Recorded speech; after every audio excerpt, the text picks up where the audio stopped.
Ito ang kasintahan ko, si Madison. Magkasama na kami sa loob ng ilang taon na ngayon. Sa pagkakataong ito, bumalik kami rito upang makilala ka at pag-usapan ang kasal.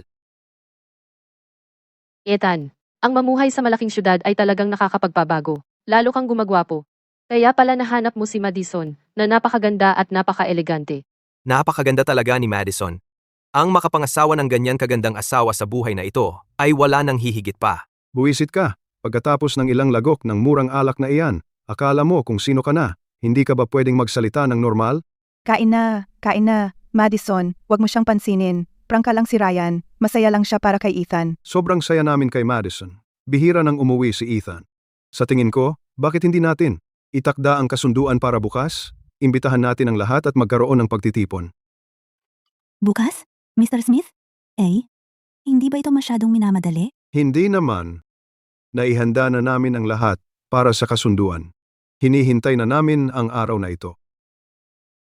Madison, may mga alalahanin ka ba? Dahil ba sa tingin mo ay masyadong mahirap ang aming bayan? Mrs. Smith, syempre hindi. Hindi iyon ang ibig kong sabihin. Tatay, nanay, tingnan ninyo. Napahiya ninyo siya. Ang maagang kasunduan ay ayos lang. Pagkatapos ng lahat, nagpasya na kami sa isa't isa. Sino nagsabing nagpasya na ako sa iyo? Kung gayon, ayos na. Ayos. Sige na, tagay. Madison, Kailangan ko nang umalis.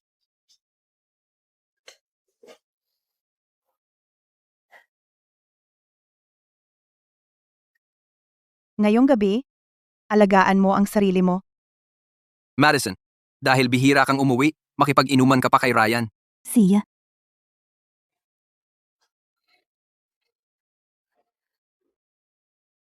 Madison, magiging bahagi ka na ng pamilya mula ngayon. Sige, isang tagay para sa iyo.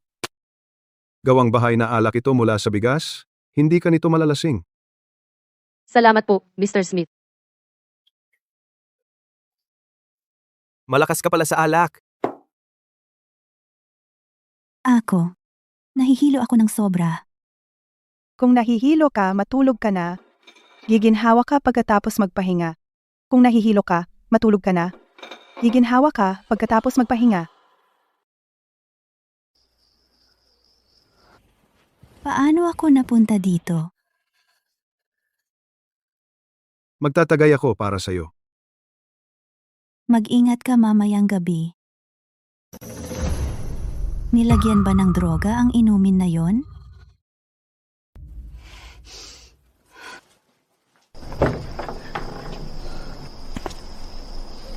Tatay, gaano pa katagal tayo maghihintay? Paano kung magising si Madison? Pakibaba ang boses mo. Alam ko ang kaya ng babaeng iyon. Sapat na ang isang inumin para manatili siyang walang malay hanggang umaga. Bakit ka nagmamadali? Nag-aalala ako baka may magkamali. Paano kung mas gugustuhin niyang mamatay kaysa magkaanak sa akin? Sa halip na mag-alala diyan, dapat mong isipin ang pakikipagtipan bukas. Tiyak na hindi niya alam na ang lalaking pakakasalan niya ay ako, di ba? Kapag tapos na, ano pa ang magagawa niya? Kung ganon, matulog ka na ngayon kasama si Madison, kaya't ang mabuting hangarin ng kapatid mo ay hindi masasayang. Ethan, ipinagbili mo ako?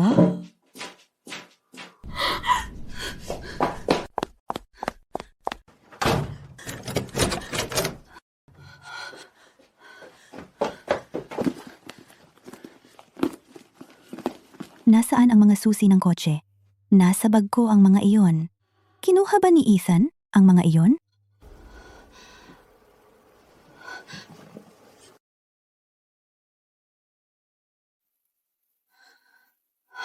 Wag na lang, umalis ka muna dito.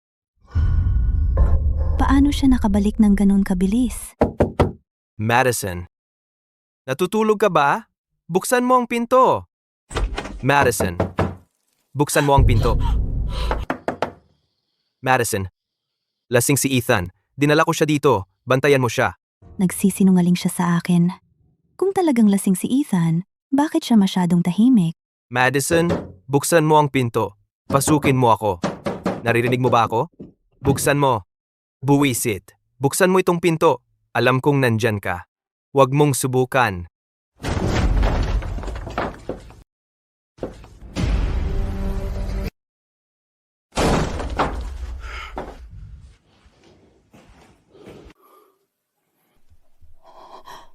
Ano ba? Nasaan siya?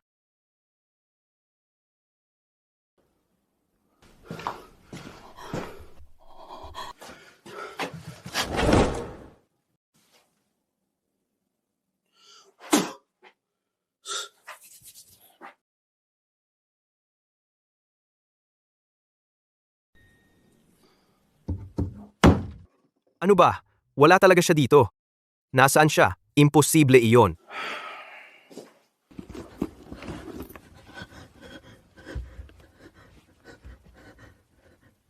Walang signal. Ano ang gagawin ko?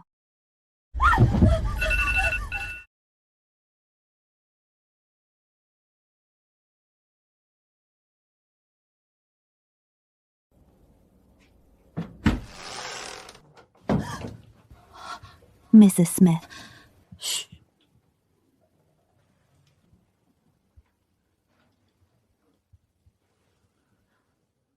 Sinta, huwag kang matakot. Sumama ka sa akin.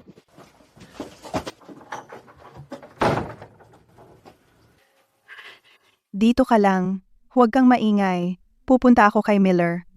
May motorsiklo siya. Kukunin ko siya para ilabas ka ng palihim sa baryo. Mrs. Smith, bakit mo ako tinutulungan? Kasal ako sa pamilya Smith sa loob ng mahigit 30 taon. Wala ni isang magandang araw. Karaniwan lang ang mabugbog at maapi. Ang mga babae sa panahon ko ay walang pagpipilian. Pero hindi ko kayang panoorin na ikaw, isang napakabait na babae, na masira ang buong buhay mo rito rin. Ang Ethan natin ay mabait na bata. Siya'y naging matino at masunurin mula pa noong bata siya. Pero kung minsan, masyado siyang mahina at mahiyain. Salamat, Mrs. Smith. Walang anuman. Hintayin mo ako.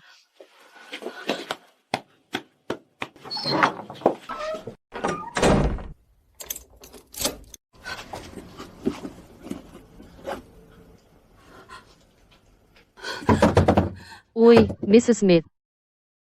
DNG. Smith, anong ginagawa mo? Palabasin mo ako. Hindi mo ba sinabi na tutulungan mo ako? Cellphone ko. Lahat ng mga dekadang paghihirap, tama na. Sa wakas may dumating sa bahay upang ibahagi ang pasanin. Paano kitang pakakawalan? Nagsinungaling ka sa akin. Pwede ka nang tumigil sa pag-asa. Bukas, ikaw at si Ryan ko ay magkakatipan. At saka magkakaroon ng apong lalaki ang pamilya natin. Nanay, bilisan mo. Ibigay mo sa akin ang mga susi. Papasukin mo ako. Bakit ka nagmamadali? Kung hindi mo sinipa ang pinto ng kubol, kailangan ko bang ikulong siya sa pangit na kubol na ito? At ito? Kung hindi ko kinuha ang cellphone niya, maghihintay ba tayo na tumawag siya ng pulis? Nanay, napakaalalahanin mo naman. Tama ang nanay mo. Hindi kailangang magmadali sa sandaling ito. Kumusta si Ethan? Nasa kwarto pa rin? Tahimik na ngayon. Kung hindi ko siya pinulot sa bukid ng mais, siguradong dinala na siya ng mga lobo. Ethan, ampon pala siya nila. Pinalaki namin siya ng mahigit 20 taon. Ngayon, panahon na para bayaran niya ang utang na loob. At ang batang ito ay talagang pambihira. Sa unang subok, nakahanap siya ng napakagandang babae para sa akin.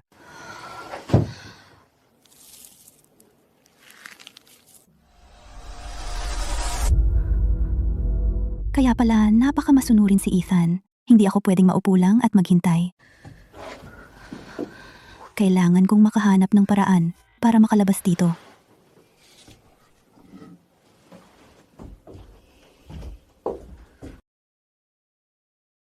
Lalabas kami ng nanay mo para kumuha ng mga gamit para sa engagement bukas.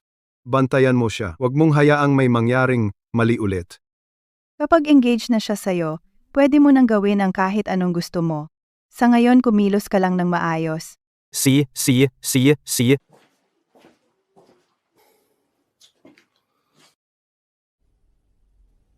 Kailangan kong makahanap ng paraan para maloko siyang pumasok. May daga dito. Tulong. Takot na takot ako. Huwag kang matakot. Parating na ako para iligtas ka.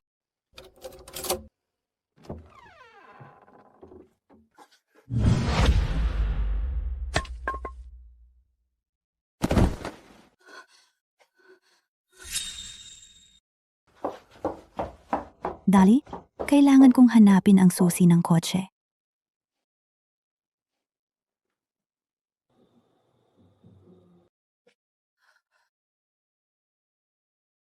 Lasing na lasing ba talaga siya?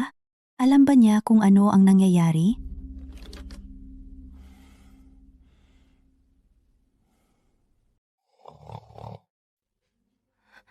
Ethan. Ethan, gumising ka.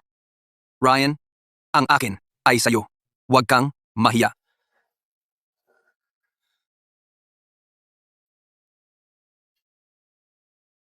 Ethan, mahal na mahal kita. Paano mo to nagawa sa akin?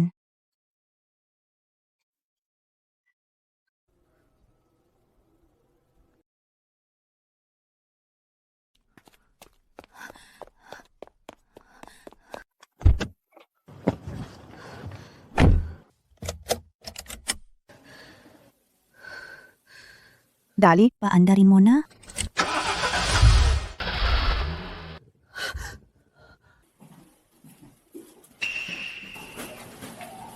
ang pinto sa gilid. Bakit bukas iyon? May ingay sa may kotse. Anong nangyayari? Dali, Pakiusap, nagmamakaawa ako sa'yo. paandarin mo. Si Madison yan, dali. Huwag mong hayaang makatakas siya. Huwag kang mag-alala. Hindi siya makakatakas. Kinialaman nila ang kotse ko. Saan ka pupunta? Ano ba yan? Nasaan siya? Ayan, tumakas siya.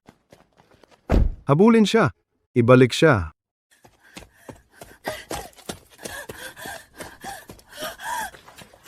Ano ba? Saan siya pumunta? Hindi siya pwedeng malayo. Maghiwalay kayo. Bago siya rito. Siguradong hindi siya makakalayo.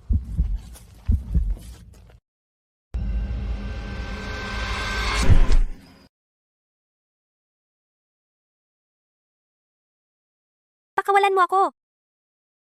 Madison, ako ito. Madison, Huwag kang tumakbo. ako ito. Huwag kang matakot. Hindi kita sasaktan. Pakawalan mo ako. Kayo lahat kasali dito. Kasali sa ano? Anong nangyari? Madison, kumalma ka. Sabihin mo. Nilagyan nila ng gamot ang alak. Hintayin mo lang ang kapatid mong lalaki ay makipagtalik sa kwarto at bukas na ang kasunduan. Pakiusap, pakawalan mo ako. Kahit anong mangyari, pakiusap. Magtiwala ka sa akin. Ngayon na lang. Kakaiba yan. Nasaan siya?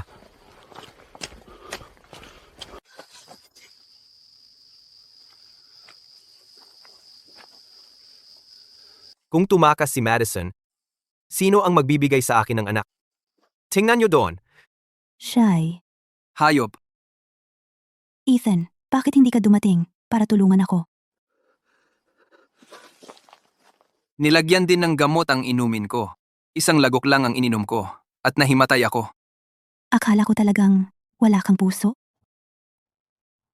Alam mo ba kung gaano ako kadesperada? Madison, makinig ka sa akin. Ako, si Ethan, ay hindi isa sa kanila. Sinumang gustong saktan ka, kailangan muna nilang tapakan ng bangkay ko. Aalis na tayo. Umalis na tayo sa demonyong lugar na ito ngayon din.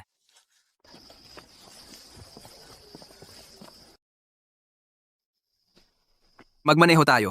Diretso pabalik sa lungsod. Hindi mag-start ang sasakyan. Sinubukan ko. Sila, pinutol nila ang mga alambre sa sasakyan. Huwag kalimutan, mechanical engineer ako. Itong maliit na trick, walang problema.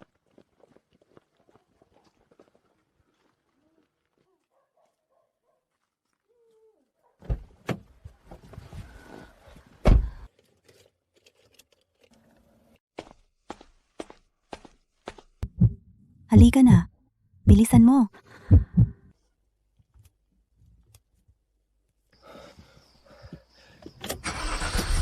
Gumana.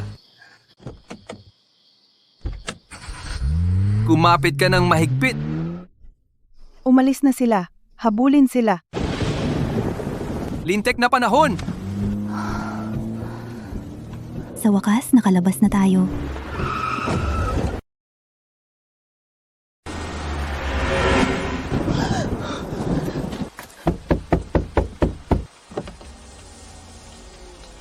Yana, anong ginagawa mo? Gusto mo bang mamatay? Hindi ka na makakapagpatuloy. May pagguho ng lupa sa kalsada sa unahan dahil sa malakas na ulan. Ano ang gagawin natin? Ito lang ang tanging daan palabas ng baryo. Kailangan nating maghintay. Malakas ang ulan. Pumunta ka sa bahay ko para makasilong sa ulan. Sa tingin ko, yan lang ang magagawa natin. Dito, patuyuin mo. Sobrang basa ka. Huwag kang sipunin. Hayaan mong kumuha ako ng mainit na tubig. Magpainit kayo.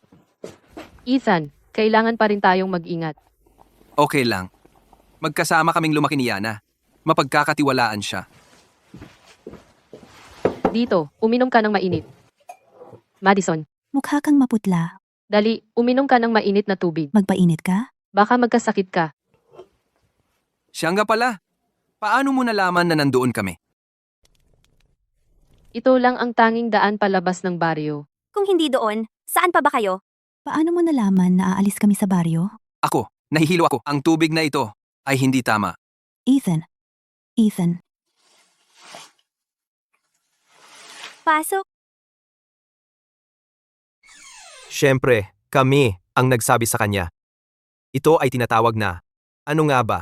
Nakaupo lang at naghihintay na kumagat ang isda. Mga gego kayo. Kahit na si Ethan ay hindi ninyo tunay na anak, hindi ninyo siya dapat tratuhin ng ganito.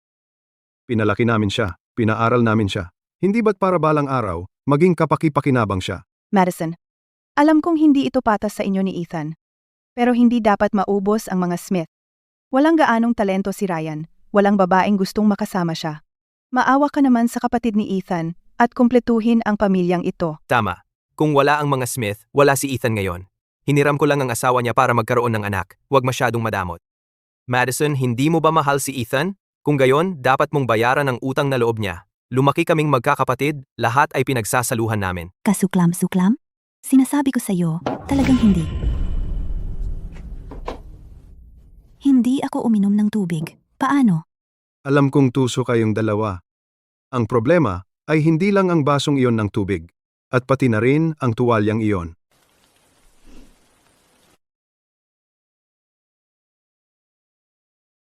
Mababa ang dosis, pero sapat na para mapasunod ka sa mga utos namin. Huwag nating sayangin ang oras. Ryan, gawin mo na siyang babae mo ngayong gabi. Bukas ng umaga, iimbita natin ang lahat ng kamag-anak at kaibigan. Hayaan nating masaksihan ito ng lahat. Lakas ng loob mo. Mangangahas ba ako?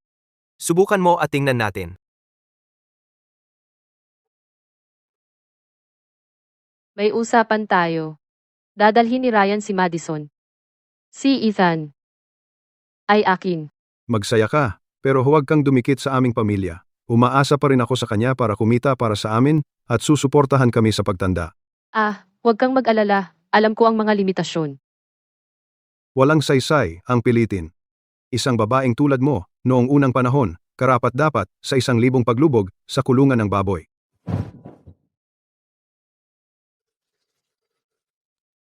Ganda, eto na ako. Tito, tita, pasok. Mabuhay. Pagbati. Maupo po kayo. Gawin ninyong parang bahay ninyo ito. Lolo, ingat sa iyong hakbang. Ang iyong presensya ay talagang karangalan para sa aming pamilya. Ang aming pamilya ay hindi na nagkaroon ng ganitong kasayahan sa mahabang panahon. Sino naman ang kinakasal ngayon? Ang panganay o ang pangalawang anak? Ang pangalawang anak ay walang silbi. Sa pagkakataong ito, ang panganay namin, si Ryan. Si Ryan ay umasenso. Saang pamilya galing ang babaeng ito? Ilabas siya para makita namin siya. Ano bang makikita? Siguradong hindi siya kasing ganda ng iyong manugang. Palagi mo akong nahihigitan sa mga nagdaang taon. Mamaya, ibababa kita. Hindi pwede iyon. Hindi maaaring itago ang nobya. Halika, Puntahan natin siya. Batiin natin ang nobya. Ang bagong kasal ay malamang na magkayakap pa. Huwag tumingin. Hoy, anong ginagawa ninyo? Umalis kayo.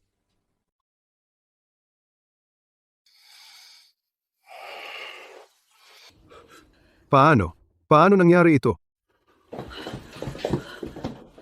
Ano? Anong nangyayari? Hindi ba si Yana iyon?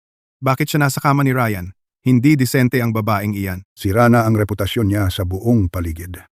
Ang gulo! Akala ko ang anak mo ay nag-asawa ng dalisay na birhen. Sa tingin ko magaling talaga siya dyan. Pero saka, hindi siya mapili, kahit sinong tulad ni Yana.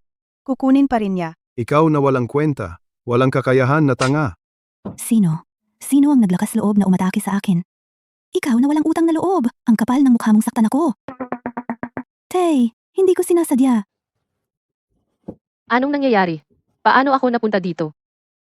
Ako, itatanong ko sana sa'yo iyan. Ang nasa tabi ko, hindi ba si Madison iyon? Paano ka napunta dito? Narito na lahat ng maaga? Madison, mukhang huli na tayo. Na-miss natin ang mga magandang bagay. Ryan, Yana, pagbati sa inyong kasal. Ethan, ikaw ang nasa likod nito. Paano iyon nangyari? Hindi ka ba? Tayong dalawa. Lumaki tayong magkasama? Noong nasa paaralan tayo, lagi akong nakapaligid sa'yo. Pero ni hindi mo man lang ako tiningnan. Ngayon, iba na. Kahit anong ipagawa ko sa'yo, kailangan mong gawin. Alam ko na, dinrugan mo ang tubig pagkatapos akong maloko minsan. Sa tingin mo, maloloko pa ako?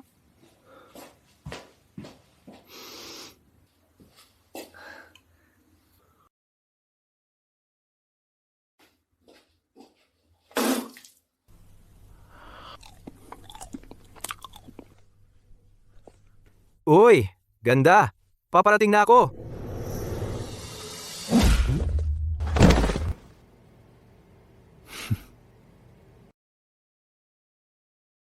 Ngayong gabi, kayong dalawa ay perpektong magkasintahan. Magpakasaya lang kayo? Ikaw! Ikaw ang nasa likod nito! Ikaw! Wala kang utang na loob! Sinira mo si Ryan! Napakagago mo. Ang asawa ko, ang magandang asawa ko. Anong nangyayari? Ginulo mo kami. Hindi ba't ngayon ang pakikipagtipan ni Ryan? Paano naging tungkol sa kanyang pagkasaktan? Oh, anong nangyayari dito? Oo, Ryan. Masyado ka bang nainom? Hindi ka pa ba natatauhan? Ngayon ang espesyal na araw mo. Bumalik kami mula sa syudad para lang batiin ka. Kayong dalawa ay talagang itinakda ng langit. Bagay na bagay kayo sa isa't isa. Punyeta, bantayan mo ang bibig mo. Madison, ikaw ang nasa kama ko kagabi. Tigilan mo na ang pagpapakatanga. Tandang-tanda ko kagabi, ang katabi kong natutulog ay si Madison, at siya mismo ang kusang umakyat sa kama ko. Si Madison, ang kasintahan kong inuwi. Kaya kagabi, kasama ko siya. Siyempre. Ryan, lasing ka ba o ano? Kaya kong patunayan iyan. Kagabi, nakita ko mismo si Madison na pumasok sa kwarto ni Ryan. At saka, Ethan, halatang sobra kang uminom sa kwarto ko. Kaya paano mo naman nakasama si Madison? Sino ba talaga ang kasama kanino? Nalilito na talaga ako. Halatang si Ryan at Yana ang natutulog dito. Ano namang kinalaman yan kay Ethan at sa kasintahan niya? Ryan, sa itsura, sa katawan, sa talino, at sa ugali, alin sa mga iyon ang makakapantay kay Ethan? Bulag ba ako? O ano? Bakit ako kusang aakyat sa kama mo? Sino bang may alam sa'yo? Baka, may mga kahangahangang kakayahan ako. Mga kahangahangang kakayahan. Bobo ka lang talaga. Bukod dyan, wala ka nang maipagmamalaki. Alam kong itatanggi mo, kaya ngayon, sa harap ni na mama, papa, at ng lahat ng mga kamag-anak dito, huwag mo akong sisihin sa paglalantad sa'yo. Tingnan ninyo ng mabuti, lahat kayo. Nakikita nyo ba ito ng malinaw? Lahat, ito ang patunay mula sa huling gabing magkasama tayo. Nakasulat sa itim at puti. Teka, ibig kong sabihin, matibay na ebidensya.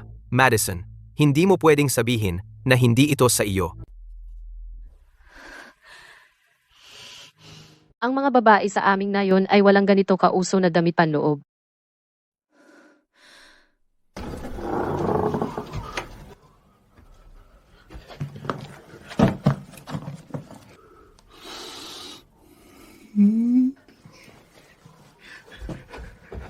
Tama nga, akin ito. At iniisip ko kung saan napunta ang damit panloob ko.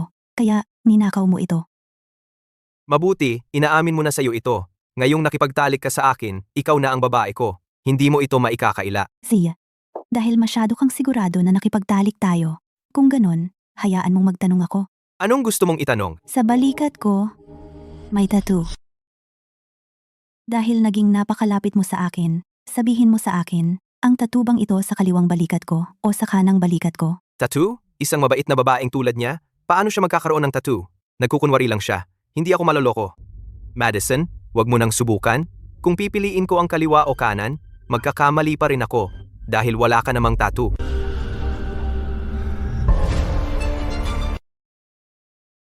Anong masasabi mo? Di ba sinabi ko sa'yo? Wala kang. Hindi ko inakala. Ryan, masyado kang matalino para sa sarili mo. Ano? Mali ba ako? Malamang iniisip mo, isang mabait na babae na gaya ko, bakit ako magpapatattoo, diba? May tattoo nga si Madison, kaya hindi lang nag-iimbento si Ryan. Napakadilim kagabi at itim na itim ang tattoo mo. Sinong makakakita? Basta, ibinigay mo sa akin ang pagkabirhen mo. Sa harap ng napakaraming tao, tigilan mo na ang pagmamatigas. Kung hindi, wala nang may gusto sa'yo. Gusto ko. Ang kalinisan ng isang babae ay hindi kailanman nasa ilalim ng palda niya. Kalimutan mo na ang kagabi. Sa pagitan mo at ni Madison, wala namang nangyari. Kahit may nangyari man talaga, lalo ko lang siyang pahahalagahan. Hindi ko siya iiwan. Ethan, bakit ka nagpapakabanal? Babae ko si Madison. Anong pakialam mo? Sige, ayon sa lohika mo. Sabi mo may nangyari sa atin, pero wala akong maalala. Kaya, makatwiran bang paghinalaan ko na dinroga mo ako? Ibig sabihin, krimen iyon? Ikaw, naninirang puri ka sa akin. Opisyal? Narinig niyo ba yon? Gusto kong mag-ulat ng krimen. Isinusumbong ko si Ryan Smith at ang kanyang mga magulang mula sa Apricot Hollow para sa iligal na paggulong sa akin at para sa hinihinalang mga krimeng may kaugnayan sa droga. Madison, mahal kong anak, hindi ka pwedeng maging tanga. Bilis, sabihin mo sa pulis na pagkakamali lang ito. Pamilya tayo. Sa likod ng mga saradong pinto, lahat ay pwedeng pag-usapan. Huwag mong ilabas ang ating maruming sikreto. Madison, Ibaba mo na ang telepono. maruming sikreto?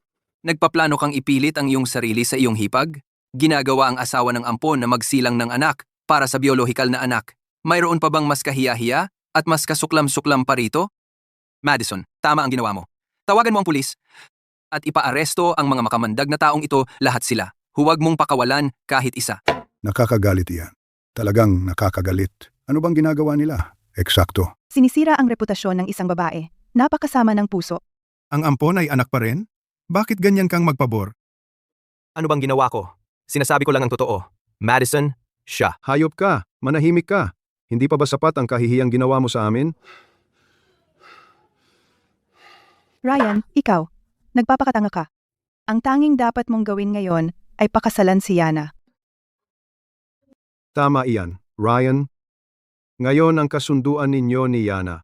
Sa susunod na buwan, pipili tayo ng petsa para sa kasal. Ano? Hindi. Hindi ako sang-ayon. Ano bang karapatan mo para magdesisyon sa kasal ko ng ganito? Ano bang tingin mo sa akin? Hindi ako magpapakasal. Mas gugustuhin ko pang mamatay kaysa pakasalan siya. Oo. Natutulog ako sa iisang kama kasama si Ryan kagabi. Pero paano nangyari iyon? Ryan, sa puso mo hindi mo na ba alam? Pareho tayong dinaya ng isang tao. Siguradong may isang tao na hindi kayang makita akong masaya. Sadyang dinaya nila tayo. Ako, biktima rin ako. Mula noong bata pa ako. Mahal ko si Ethan. Hindi ikaw, Ryan. Ikaw natalunan. Yana. Sino ang tinatawag mong talunan? Ryan, tingnan mo ang sarili mo sa salamin. Sa anong paraan ka mas magaling kay Ethan? Tumahimik ka! Yana! Ikaw na panggulo! Anong tapang mong maging mapili dito? Akala mo ba disenteng babae ka at nangangahas kang hamakin ang Ryan ko? Sasabihin ko sa'yo, ang nangyari kagabi, kung hindi dahil sa sarili mong masamang hangarin, mangyayari ba iyon ng ganoon? Sinungaling ka. Paano ako naging masama? Nagsisinungaling ba ako? Kung hindi ka pumunta kahapon ng hapon at palihim mong sinabi kay Ryan yung kasuklam-suklam na ideya na nagsasabi ng mga bagay na gaya ng kapag nakuha na niya ang katawan nito, kahit gaano pa katigas ang ulo ni Madison, kailangan niyang tanggapin iyon. At hindi ba magiging napakadali iyon? Tama. Yang supot ng pulbos na personal mong ibinigay kay Ryan na sinabi mong walang sablay. Pero tingnan mo ngayon, sa tingin ko ikaw ay nagtangka kang dayain ng iba at nakuha mo ang nararapat sa'yo. Diyos ko, droga. Nilagyan ng droga? Sa una, balak nilang drogan si Madison. At napakasama ng babaeng ito. Ito ay pagtatangkang sirain ang buhay ng isang tao. Ang laking eksena ngayon, sino kaya ang mapapangasawa ng aling anak? Lahat, umuwi na kayo. Umuwi na. Dahil usapin ito ng pamilya, kami na ang bahala. Kaya huwag na kayong mag-abala. Paumanhin sa inyong lahat, naging pangit ang pagtanggap namin sa inyo ngayon. Pasensya na sa nangyari. Mangyaring umuwi na po kayo, at iimbitahan namin kayo sa ibang araw para makabawi kami sa inyo sa inuman. Itong walang kwentang pamilya. Kung sino man ang gustong tumalon sa apoy pwede nang tumuloy. Hindi ako pwedeng manatili dito at maiipit nila.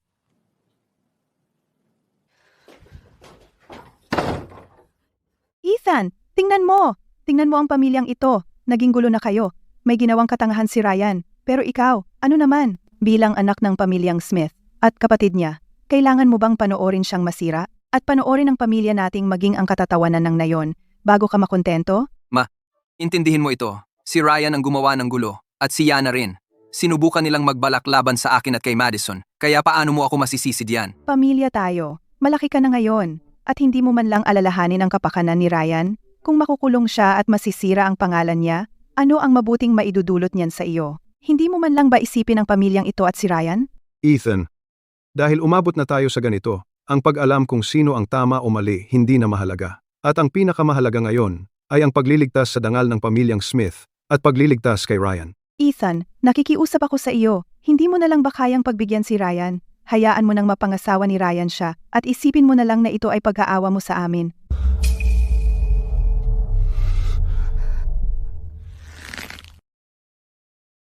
Hayaan mong makuha niya siya. Nanay, sa paningin mo, ano si Madison?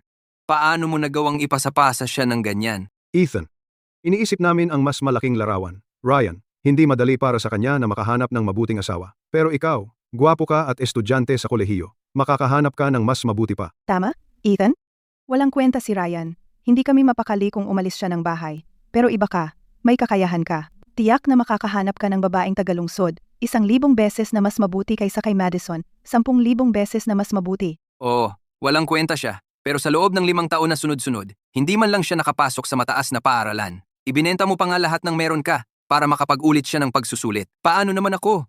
Umasa ako sa mga scholarship at nagtrabaho ng kalahating araw. Sentimo bawat sentimo para bayaran ko ang sarili kong matrikula. Habang lumalaki ako, lahat ng mabuti, palagi mong ibinibigay sa kanya. Hindi ko maintindihan dati. Lagi kong akala na hindi ako sapat. Ngayon, naiintindihan ko na. Dahil hindi ako ang tunay ninyong anak. Tama ba? Dahil inampun ako. Kaya ako ay dapat isakripisyo magpakailanman. Tama ba? Ikaw, anong pinagsasabi mo? Huwag mo nang itanggi.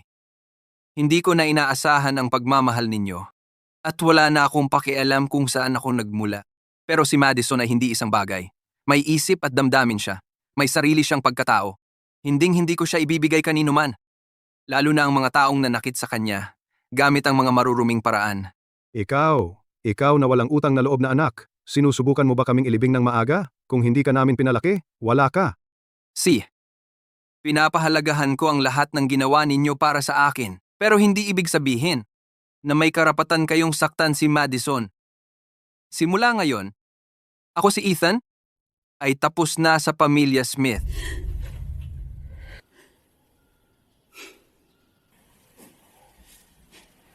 Tara na. See ya. Hindi ka pwedeng umalis. Ethan, ikaw na walang utang na loob na gago.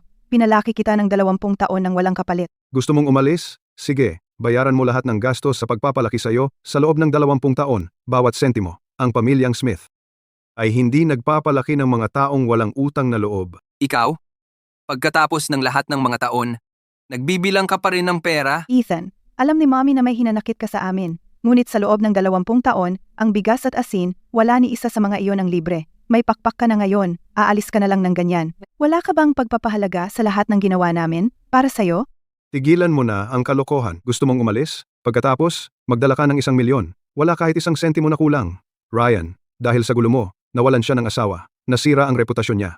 Mula ngayon, kailangan na niyang mag-asawa ulit upang ipagpatuloy ang linya ng pamilyang Smith. Ang perang ito, ituring mong kabayaran para kay Ryan at sa aming pamilya. 1,000,000? Kakagraduate ko lang. Saan ako kukuha ng 1,000,000? Sinusubukan mo ba akong itulak sa dulo?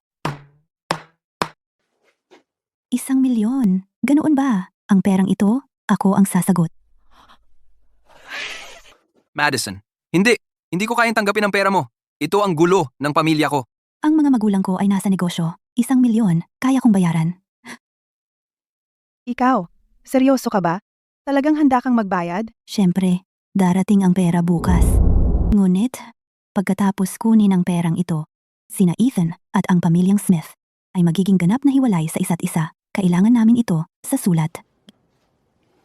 Sige, isang nakasulat na kasunduan. Gawin natin. Basta magdala ka ng 1,000,000 para magkaroon si Ryan ng pera para makapag-asawa ng may estilo, Ethan. Sasabihin na lang namin na hindi ka namin inampon. Tama, gusto kong magpakasal sa isang tao na mas maganda pa kay Madison.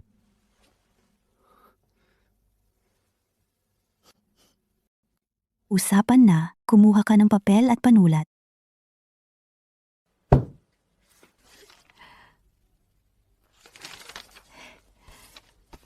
Ngayon, pwede ko bang mabalik ang phone ko?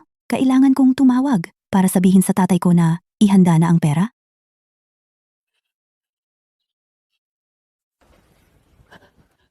Ikaw, hindi ka naman gagawa ng kahit ano, di ba? Wala lang sa pamilya ko ang 1,000,000. Gusto ko lang matapos ito ng mabilis at makaalis kasama si Ethan. Madison, tumawag ka. Anong nangyari? Tay, kailangan ko ng 1,000,000 cash. Agad. Bukas ng umaga, pwede mo bang ihatid dito sa mga Smith sa Apricot Hollow? Sige. Ipadala mo sa akin ang address. Nandoon na yan bukas ng umaga. Talagang ibibigay mo? Bago dumating ang pera, kayong dalawa, lalo na ikaw, Ethan, ay hindi maaaring umalis sa bahay na ito. Siya. Pero pagod na kami. Kailangan naming magpahinga sa kuwarto namin. Madison, bakit ka pumayag sa kanila?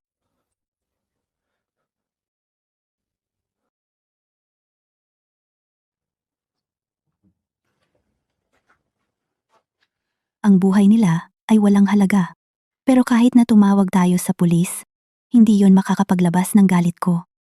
Bakit mo sila binibigyan ng pera? Hindi? Dahil nasa lambat na ang mga isda, makipaglaro tayo sa kanila.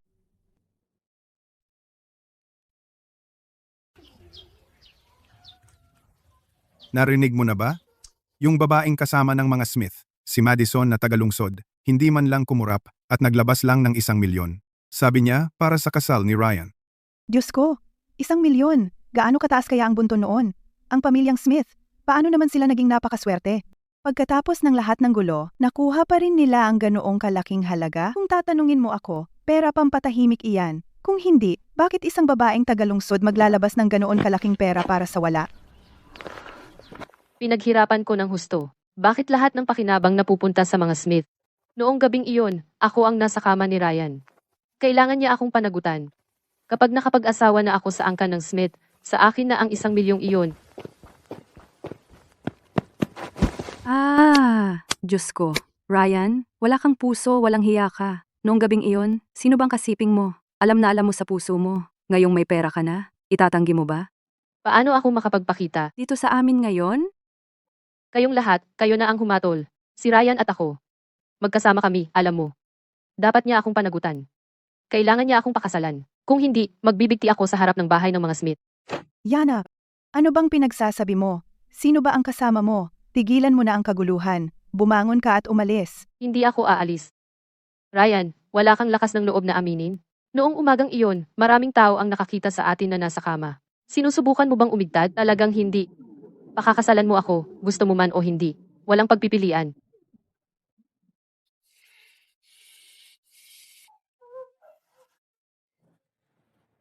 Tumpak ang hula mo.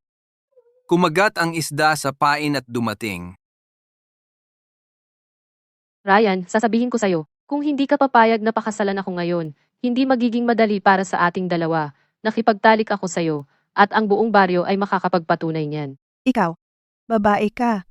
Wala ka bang hiya? Sino ang nakakita na nakipagtali ka sa aking si Ryan? Tama nga, Yana. Tigilan mo na ang paggawa ng eksena dito. Binabalaan kita. Lumayas ka na dito. Kung hindi, hindi ako magiging mabait. Yana, tama na. Ang pamilyang Smith ay hindi dapat guluhin. Kung ipagpapatuloy mo ito, pagsisisihan mo. Ang galing ninyo talaga, sabay-sabay ninyong inaapi ang isang babaeng tulad ko. Sige, ihahayag ko na ngayon, kung hindi ako magiging masaya, hindi rin magiging masaya ang pamilya mo. Makikita natin. Ryan, hintayin mo lang. Kung hindi mo ako hahayaang maging masaya, titiyakin kung wala kang makukuhang kahit isang piso. Sa paraan ng pagkilos ni Yana, hindi niya ito basta-basta pakakawalan. Siyempre hindi.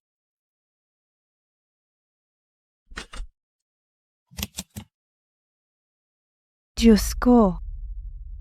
Ang daming pera. Sa buong buhay ko, hindi pa ako nakakita ng ganyang karaming pera. Teka, pirmahan mo muna ang kasunduan sa paghihiwalay. Pipirmahan namin. Kasunduan lang yan sa paghihiwalay. Ano naman? Sa perang ito, ano pa ang kinakatakutan natin? Ang galing. Sa perang ito, si Ryan natin ay makakapag-asawa ng mas mabuting asawa, 100 beses, na mas mabuti kaysa kay Yana. Tama. Mag-aasawa ako ng isang tagalungsod. Isang nakatapos ng kolehiyo. Hayaan mo na lang na mapunta sa impyerno ang baliw na si Yana. Sa panaginip mo lang, Anong sinusubukan mong gawin? gawin mo. Ipakita mo sa kanila kung ano ang mangyayari kapag ginugulo nila ako.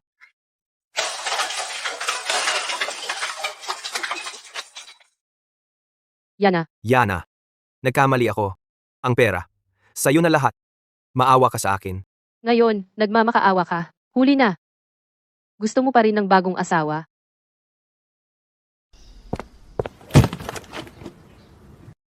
Tara na.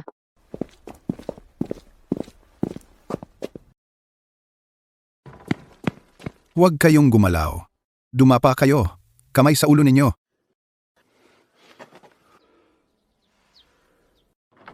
Sir, ako ang tumawag sa pulis. Ang pamilyang Smith, pagkatapos kong tahasang tumanggi. Pinantaan akong ilantad ang aking pribadong impormasyon at sirain ang aking reputasyon para mangikil ng 1,000,000 piso sa akin. Ito ang nilagdaan nilang kasunduan, malinaw na nakasaad dito ang dahilan ng pagbabayad. Hindi totoo iyan. Sir, kusa niya itong ibinigay sa amin. Gusto niyang ibigay ito kay Ryan para sa kanyang mapapangasawa. Kusa? Gusto mo bang iparinig ko ang recording kagabi? Binantaan mo ako na kung hindi ako magbabayad, hahayaan mong patuloy akong guluhin ni Ryan kaya hindi na ako makapanatili sa Apricot Hollow. Nakasulat dito ng malinaw, nakatanggap ng kabayaran mula kay Madison, 1,000,000. Para saan ang bayad? Kabayaran para sa ilegal na pagpigil sa akin? May mga saksi at ebidensya kami. Pinaghihinalaan ka sa pangingikil. Sumama ka sa amin sa himpilan para sa investigasyon. Ayaw kong makulong. Tatay, nanay, tulungan mo ako. Madison, Ethan, nagkamali ako. Alam kong nagkamali ako. Karma. Karma lang yan. Karapat-dapat ka dyan, Ryan. Bulok kayong lahat, mga Smith. At kayo, gulo, pananakit, panloloob, mga nagpapalubhang pangyayari, dalhin silang lahat.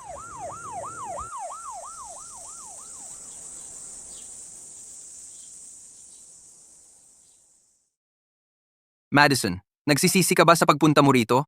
Hindi ako nagsisisi kung hindi ko pinagdaanan ng lahat ng ito. Hindi ko sana natuklasan kung gaano ako kalakas.